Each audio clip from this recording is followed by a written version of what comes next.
Comme vous avez pu le voir, j'ai pas parlé du match contre Ibiza puisque j'ai pu voir seulement 50 minutes du match hier soir. J'ai donc décidé de voir les minutes que j'avais pas vues aujourd'hui pour essayer de comprendre un peu plus largement comment s'était déroulé le match.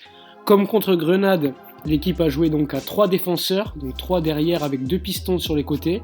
L'équipe a quand même largement eu la possession du ballon, mais a fait trop d'erreurs défensives et n'était pas assez dangereuse. Quand même, la première frappe cadrée arrive vers la 70e minute. Donc c'est beaucoup trop stérile, surtout contre une Détroit, on parle pas d'un grand club de Liga quand même. Donc c'est une des peurs que j'avais pour le Barça de Quique Setién.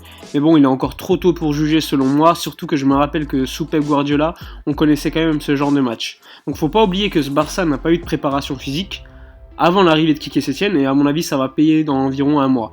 Même si certains joueurs, il faut vraiment le dire, ils n'ont pas le niveau du Barça, c'est clair.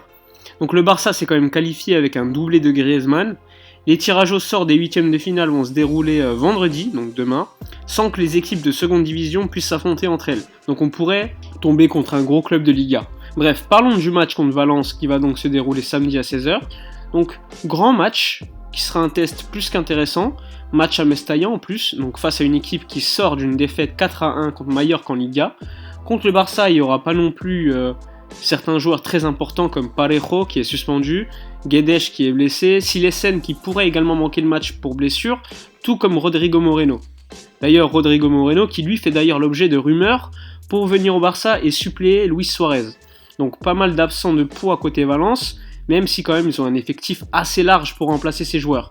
Valence a battu le Barça qu'une fois lors de ses 10 derniers matchs, et on se rappelle tous de ce match, à mon avis, c'était en finale de Coupe du Roi la saison passée. Depuis, Celades a remplacé Marcelino, et Quique Setién lui a remplacé Valverde. Côté Barça, il y aura également des absents. Neto qui s'est blessé contre Ibiza, blessure à la cheville, lui qui sera absent quelques semaines, normalement à peu près 3 semaines. Ousmane Dembélé, lui, sera également absent, qui s'est entraîné d'ailleurs aujourd'hui avec le ballon, et il devrait revenir dans environ 2 semaines, et Luis Suarez qui est lui out jusqu'à fin avril, début mai. En tout cas, lors du match de la phase aller entre le Barça et Valence, c'était au Camp Nou, je me rappelle très bien de ce match puisque c'était l'un des meilleurs matchs du Barça sous Valverde.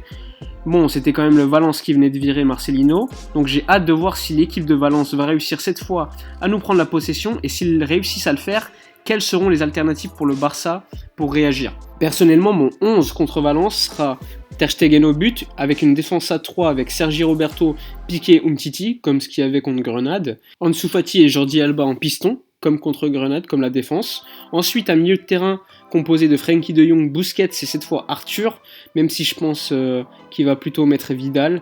A voir si Arthur est encore juste pour jouer plus d'une heure. Il a joué hier une vingtaine de minutes, comme contre Grenade d'ailleurs. Griezmann, Messi dans l'axe de l'attaque, sans surprise évidemment. Pour moi, c'est le dispositif le plus protecteur pour l'équipe, puisqu'à mon avis, dans un 4-3-3, l'espace que laisserait Messi serait beaucoup trop important, puisqu'on sait que sur le papier, Messi joue certes à droite dans un 4-3-3, mais il est plutôt libre. Et donc, dans un 4-3-3, ça oblige le relayeur droit d'aider le Sergi Roberto, qui est donc latéral droit, et donc dans ce dispositif 3-5-2, Sergi Roberto a moins d'espace à couvrir, puisqu'en plus, il y a le piston droit, dans ce cas-là, c'est Ansu Fati, qui va l'aider, en plus du relayeur droit qui lui va donc coulisser pour également aider Sergi Roberto. Donc ce match contre Valence est pour moi très important puisqu'on va enfin voir ce que vaut le Barça à l'extérieur contre une bonne équipe de Liga, même si je pense que physiquement l'équipe ne sera pas encore prête, elle sera prête environ dans un mois. D'ici là, il faudra quand même limiter le plus possible les matchs à intensité et agressivité, et se mettre rapidement à l'abri. Le match contre Ibiza, c'est un parfait exemple. Le Barça était selon moi inférieur dans l'intensité et l'agressivité. Faut pas oublier également qu'il y a un journaliste de la Cadena Ser hier soir qui a sorti que les joueurs en avaient marre qu'il n'y ait aussi peu d'entraînement avec Valverde. En fait, je considère que l'équipe est en pré-saison actuellement. Donc en plus, comme l'a dit Griezmann, les joueurs doivent aussi s'adapter à ce nouveau dispositif en 3-5-2 ou 3-4-3 comme certains le disent. J'espère en tout cas que les relayeurs seront plus concrets que contre Grenade. Au moins contre Ibiza, on a vu De Jong créer un but. Valence a l'habitude de jouer en 4-4-2, donc comme d'habitude avec donc des ailiers qui auront comme rôle de défendre sur nos pistons. Donc j'attends alors que nos centraux montent avec le ballon, comme Piqué le fait assez souvent, et permettent donc aux relayeurs d'être plus libres et donc d'organiser le jeu. Je compte sur Frenkie de Jong et Arthur dans ce cas-là, pour organiser le jeu et créer des occasions, parce qu'on en a marre que ce soit tout le temps Messi qui le fasse, et personnellement je préfère voir Messi un peu plus haut sur le terrain pour être plus concret devant les buts. Après évidemment, je dis pas que Messi ne doit plus faire le travail qu'il fait actuellement. Mais à mon avis, le problème du Barça, c'est qu'on comptait trop sur Messi pour créer du danger. Limite, il y avait vraiment que Messi et limite Suarez, mais vu que Suarez n'est plus là, pour créer du danger. Donc il faudrait être moins dépendant de Messi, parce que Messi il peut pas être parfait à tous les matchs. Et à mon avis, la force du Barça, le grand Barça de Pep Guardiola, c'était le milieu de terrain. Donc il faut vraiment qu'au milieu de terrain, on soit largement meilleur qu'on l'est aujourd'hui ou qu'on l'était sous Valverde.